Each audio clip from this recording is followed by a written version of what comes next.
Welcome back to Reading Bear. Today, we will take a look at some new Provincial stories. And if you enjoyed my content, please don't forget to subscribe to my channel and post some bear emojis in the comments. Let's go! The first one is titled, Executive Director Takes My Personally Purchased Office Chair, Accidentally Advises That I'm Eligible for Injury at Work Accommodations. Background: at the time of the incident I was in my mid-20s. I'm 6'4" and was between 240 to 250 pounds. I worked for a government health department servicing remote and rural communities. Just over a year prior, I was severely injured at work with a spinal injury doing something I should not have been asked to do. I received a call around midnight while I was working in a remote community from the air cargo company advising that a piece of equipment for the clinic, don't want to give specifics as it's not a common item, was being sent up that night and I would need to pick it up. It was midwinter with temperatures pushing -40 degrees Celsius or colder. I was working solo, which wasn't allowed under the contract for safety concerns, but management would often push you into doing it, and I was young, which meant I had no one to assist me. The particular piece of equipment wasn't overly large, but extremely heavy for one person, 200+ pounds each piece x 2 pieces. I told the cargo company I couldn't manage it myself with no warning, so not to send it, but was told it was already in the air, as per delivery instructions, first available flight, and would arrive in an hour and a half. I contacted my immediate supervisor with my concerns, but was told, "You woke me up for that? You're big and strong. Do not let it get damaged, get it done, or else." So drive up to the airport, basically a dirt airstrip with a steel building, and the cargo guys helped me get it onto the back of the work truck. Drive it down to the clinic, grab the dolly and figure I'll just pull it off the back of the truck into the snow beside the road and wheel it in. I got the first piece off and in, but when pulling off the second piece the packed snow I was standing on gave way and I basically pulled 250 pounds down onto myself while twisting at the waist. I felt a couple pops in my back, and some mild pain, but I still muscled the thing into the clinic and drove back to the residence. By the time I got back, I just felt some aching, like after a heavy workout. I throw on my Xbox, original black and green, and after about 20 minutes I feel something warm on my leg, and I realize I'm sitting in a puddle of my own urine and didn't feel a thing. Well, not good. I called first response in the community and got no one, which was not uncommon unfortunately, and decided to call for a medevac air ambulance and advised I had a probable spinal injury, and would be waiting at the airport. I was told due to weather it could be a bit, but I said I don't know if it was going to be worse. I'm the only healthcare provider in town, and I had a full tank of gas, but if they didn't make it I'd probably freeze to death by morning. They got in, flew me into town, and I spent 11 months off injured after I was diagnosed with a fairly substantial spinal injury which included a couple weeks in hospital. 3 months of strict bed rest including private nursing and home care, fiberglass back cast, physio and rehab, etc. Since I was now in town and not traveling for an indeterminate period of time, I bought a small house just outside of town. I was given a walker to help mobilize around the house. Important note, my manager sent me an email apologizing for not listening to me when I said I couldn't move the equipment, and said she shouldn't have made me do it. Incident: before I came back into work, which due to accommodation involved me taking an office clinical support job for a period of time, I decided I'd grab a nicer chair for the office, as they had those fabric standard crappy office ones and I was still dealing with moderate pain after sitting for a while. I went to the local Staples, and they had a nice leather executive-style chair on sale for around $325 plus taxes and delivery, so I had it sent to the office attention to me. I worked in the office for a little while, but was asked to cover a clinic in a smaller drive-in community that wasn't typically busy, and to be honest I wanted the per diem allowance and overtime. My supervisor didn't check with HR or anything, and off I went for 2 weeks. I came back, and back at my desk was the standard black fabric office chair. I went hunting for my chair, and found it in the ED's office. I knocked and politely told her that I had ordered it for myself, but was told that it had been delivered to me in error and it actually belonged in her office. Again I explained that no, I personally purchased the chair and had it delivered as the standard office ones hurt my back due to my injury, but she doubled down and said something along the lines of no one with an at-work injury would have bought their own special equipment, they would have talked to occupational health and gotten equipment through accommodation, and threatened to write me up for stealing government property. I was taken aback by everything, as obviously I knew it's my flipping chair, and I figured I could go back to Staples and get a copy of the delivery order if not the original invoice, but it had never crossed my mind to get equipment through accommodation due to injury. But obviously, it did now. So I talked to HR, who then involved our Provincial Workers' Injury Insurance Program, who reactivated my claim. I was set up with ergonomic assessment, but also needed to get reassessed as part of the claim by their specialist, who added into my file that I was possibly going to need wheelchair assistance in addition to the walker the first had been using previously due to my injury, as well as the option to work at home for some of my duties. I should be limited to only driving 4 hours at a time, as well as lifting restrictions, which basically took me out of the field as only one of our centers was that close and already had full-time staff assigned to it. I feel it's important to note I didn't ask him to list any of that. This actually caused a fair number of problems as it limited my recreational activity for years until about 5 years ago I got a new orthopedic specialist which rescinded those directions so I could start working out again and participating in sports without invalidating my claim for the future if caught. However, during this process it came to light that my original intake worker had received my injury report from my employer saying that I was injured by falling equipment at work, prepared by our HR from information provided by my supervisor. I had not been interviewed about it as I was in hospital and later on strict bed rest, heavily medicated. The specialist had felt that the injury wasn't likely to be caused by something falling on me, and we went through the story and he provided the correct information. This caused a whole shitstorm, resulting in a phone meeting between the Provincial Workers Insurance Program with our HR department, our administration and myself at the office. Originally my ed tried to paint me as some meathead that had taken on too much myself and got hurt.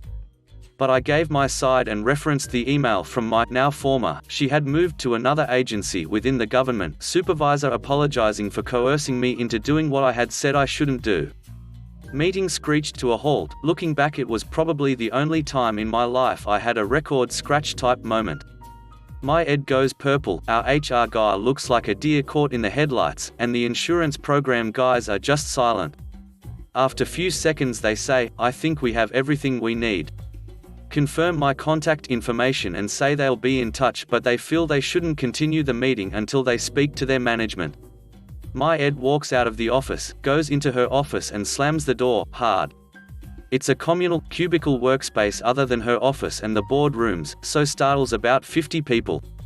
The HR person and I just sort of sit for a few minutes, not really making eye contact, and she finally says something of the effect, I think I'll go speak to the ed and advise that we put you on paid leave for the remainder of the week until this is sorted out. Given the circumstances, I advised I would like some documentation for that. She walked into the ed's office, and about a minute walked back into the office with a signed leave form for 2 weeks paid leave for other. Aftermath. After everything was said and done, I ended up in secondment on a special project to another office with office space at another building for a year, writing immunization reference material for my department, and never worked in the field again. I applied and was granted fully paid education leave to do my master's and NP program. I worked there for a short time later and left for a family practice job. I know that there was at least a 5-figure fine to my agency, and in addition to getting high-end office furniture for my new digs, I also got a full high-end fitted ergonomically approved office suite for my home due to the ortho's recommendations. The provincial regulatory body began to monitor the agency for compliance, and I know there were other cases like mine where the employer skewed things favorably for themselves that were reviewed and better outcomes for the employees occurred. They expanded my previously tiny back deck to include a wheelchair ramp, and were at one point going to do a full electrical panel upgrade from 100A to 200A to accommodate a lift, but I declined that part as I wasn't intending this to be a forever home and I wasn't really sure how everything was going to shake out. They did pretty substantial bathroom and office renovations for nice disability accessible fixtures, and blew a larger hole for the back doorway to accommodate a wheelchair. This was actually super useful as an immediate family member is disabled and in a wheelchair and could actually come visit and stay over. All of the furnishings and renovations were billed back to the agency due to the fact I was injured by doing something I had refused to do, but was threatened and coerced into doing it. In the event that later on in life I'm disabled in a way that relates to my previous injury, I have been told they're on the hook to cover disability payments roughly equal to my salary when I was working for them. I heard through the grapevine that the ed was quietly moved towards early retirement over it, although the supervisor that threatened me was no longer with the same department and nothing really came of it on her end. It may not be pro-revenge as it wasn't a meticulous plan, but it was extremely satisfying seeing the ed turn purple at that meeting, realizing she was ultra screwed. The next one is titled, Guy Quit His Job Thinking He Became Rich. I work for a construction company and we do remodeling on homes. We have a rule here that we get to keep anything we find hidden behind the walls. We hired this guy, we really needed a worker badly, who was a total a-hole from day one. I've been working for this company for 5 years and this guy has only been doing construction for 1 year after he got fired from his accounting job for getting a DUI. Anyways, he would always make fun of my clothes and my accent, and one day he went too far by telling my boss about my private Instagram account pics. He got on my phone and looked through my Instagram page and showed my boss pictures of me smoking weed. Little did he know that my boss is my friend from 8 years when we used to smoke together before we both quit. I was so mad that he violated my privacy, then I made a plan to duck him over. He was the kind of guy who would always come in late and complain that trains or traffic is why he was always late. One day I overheard him saying that if he won the lottery he would quit this job for not getting the respect he deserves. You have to earn your respect here. One day I bought some fake gold coins online and I put them in a metal box I found at the antique store and waited for a chance to hide it in a wall. Luckily I did not have to wait long. The day he found the coins it seemed like it was his best day ever. First thing he did when he opened the box, he called my boss and he quit immediately on the spot. He said, "Duck this place. I'm rich." Little did he know was that was the best day of my life. After he quit, my boss told us that he was going to fire him anyways for always showing up late. I wish I could see the look on his face when he finds out the gold coins are fake. Best $40 I spent in my life. Edit, these houses are bought at auction. People don't live here, so everything is owned by the construction company. The next one is titled, Build a Driveway Across Someone Else's Property Without Permission? Pay the price. I was visiting my friend at his dad's house in an area where the land is so steep all the driveways have to switch back up from the main road to the houses. A straight driveway is not an option because it would be steeper than the building code allows. A few doors down the road there lived a nice old couple who until recently had a vacant lot next door to them, but the lot had sold and the new owner had started construction on a new house. Unfortunately, the lot was so steep that the new owner built his driveway partly on the old couple's land. It was carved out of the hillside with an excavator. This probably wouldn't have been a big deal if the new owner had approached the old couple first and asked nicely, but did he? Would I be telling this story if he had? In fact, the old couple had no idea what was happening until they came home one day to see a huge scar in the hillside snaking up from the road in front of their house, across the corner of their property, and winding upwards to where an excavator was working to prepare the land for their new neighbor's house. They were pretty upset, but being nice, reasonable people, they figured it was an honest mistake, so they went over to talk to the machine operator. He didn't know anything useful, but he was happy to give them the phone number of the new property owner. The old guy gave him a call and politely explained the situation, but his new neighbor, whom he'd never even met, was having none of it. He flat out denied that the driveway crossed the property line, and he was rude enough that the old guy was pretty upset. At this point the old couple wasn't sure what to do. They double-checked the property pins to make sure they were right, and of course they were, but after further conversations with the new owner it was clear he was an unreasonable guy who wasn't going to come to the negotiating table willingly. The old couple didn't want to take legal action because that would have been expensive and, frankly, the damage to their yard was already done. At the same time, they couldn't just let someone walk all over them like that, especially if they were going to be living next door for the foreseeable future. So the situation stewed for a while as construction continued on the new house, until one day when my friend's dad saw the old couple in the neighborhood and they started chatting. Of course they told him the story about the a-hole new neighbor. Now, my friend's dad really likes the old couple, who don't have a mean bone in their bodies, so he was pretty upset about the situation, and when he went home he couldn't get it out of his head. That evening, after a few beers, he had a brilliant idea. He called up the old couple, explained his plan, and asked for their permission to carry it out. They chuckled and gave him the go-ahead, so he hopped into the rusty old full-size pickup he kept as a second vehicle and drove it over to the old couple's place, where he parked it across the encroaching driveway, making sure it was entirely on their property. The next morning the work crew arrived bright and early to find that they couldn't drive to the house they were building because some jackass had parked a shitty old F-150 across the driveway. They saw the note in the window with my friend's dad's phone number on it, so they called him to ask WTF. He explained that he had permission from the owners to park there and that, no, he would not move his truck so they could get to work. Furthermore, if anyone attempted to tow the truck they would be charged with trespassing and theft. There was no way the construction guys were going to haul all their tools up the hill by hand, and they didn't want to get in the middle of a legal battle, so they just called the new owner to let him know they'd be taking the day off and that they'd continue to take days off until the property boundary dispute was resolved. The new owner called the old couple in a fury, but the old couple told them the same thing my friend's dad told the construction workers. Basically, the vehicle was parked on their own property, so if he had a problem with that he could go duck himself.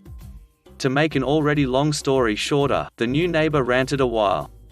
But eventually he wanted his house to be built, so the nice old couple ended up with a significant sum of money in exchange for an easement allowing the driveway to pass across the corner of their property, and my friend's dad got several thank you cases of beer and the satisfaction that comes from putting in a hole in his place. Edits. This occurred in a small town in Canada. For those who think I made it up, thanks for thinking I'm so clever, but judging by the number of similar stories in the comments and people asking if this was in X town, I think this happens pretty often, not too surprising considering the number of houses built each year in the world. Regarding the legal questions and comments, the reason the guy built the driveway where he did was because it was cheaper and easier than making it all on his land, not because there was no other option, so most of your points, if not all, are moot. I'm on mobile so can't paint a picture, but imagine two lots next to each other on the uphill side of a road with the property boundary perpendicular to the road. The older couple lives on the left when you're looking uphill. The new driveway is for the property on the right, and it snakes up the hill in a roughly S shape. The bottom 50 feet or so of the driveway crosses the old couple's land to reach the road. I'm not sure if any trees were harmed in the making of this post. The driveway was done by the time I saw it, but the couple didn't make that an issue, so I suspect not. Yes, my friend's dad drove after drinking a few beers. Every hero has his flaw. The last one is titled, "Neighbor sued me after harassing my dog for months, lost horribly." About 6 or 7 months ago, my neighbor got a drone. I don't mind people having hobbies, but for some reason he insisted on flying like the biggest jerk possible. He would hover in front of other houses and windows, try to race cars going down the road, and worst of all, he had a habit of flying his drone in my fenced backyard, buzzing over my dog, diving low just over my dog's head before circling around to do it again. My dog isn't small, he's about 70 pounds and a Malamute, but the drone terrified him, and I was worried what would happen if it hit him. I asked my neighbor several times to please not fly in my yard and explained that it was scaring my dog. He basically told me to get lost and laughed in my face. When it still continued, I called the police. Unfortunately, there wasn't much they could do other than ask him to please not fly over my house, property. Finally, in late December it happened. My dog got tired of his crap and managed to catch the drone right as it was diving towards him.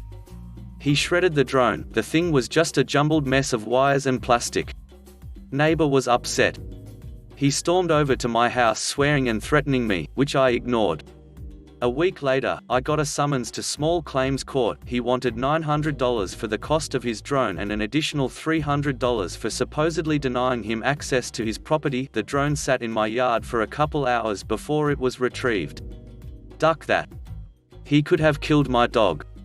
I don't have kids or a girlfriend, I just have my dog who is my best friend for the past 7 years. That dog has moved with me 3 times, was there when I graduated college, saw me buy my first house and my first new car. I love my dog. Went to legal advice, got some great help from them. Turns out, him suing me was the best thing to ever happen. When we got to small claims court, the judge basically laughed away his claims that I had intentionally trained my dog to attack his drone. But little did he know I was prepared. I had dozens of photos of my yard showing it was impossible for him to accidentally fly that low to my dog, videos of him harassing my dog in the past, and I had saved all my medical bills from taking my dog to the vet. $700 for an X-ray check. Another $250 to sedate him during. Why not? Don't want him being uncomfortable. Full dental exam with tooth cleaning, repair? $400. Then there was the cost of anti-anxiety meds and a secondary checkup, wet food for a week in case his teeth were hurt, and extra just for good measure. In the end, the a-hole ended up owing me almost $2,000, and now is being investigated by the FAA for not having a registered drone and violating several FAA regulations concerning drone flight, too near an airport, too close to other people, out of sight of operator and way above the maximum altitude. Enjoy never being allowed to fly drones again, Dick. Thanks for listening.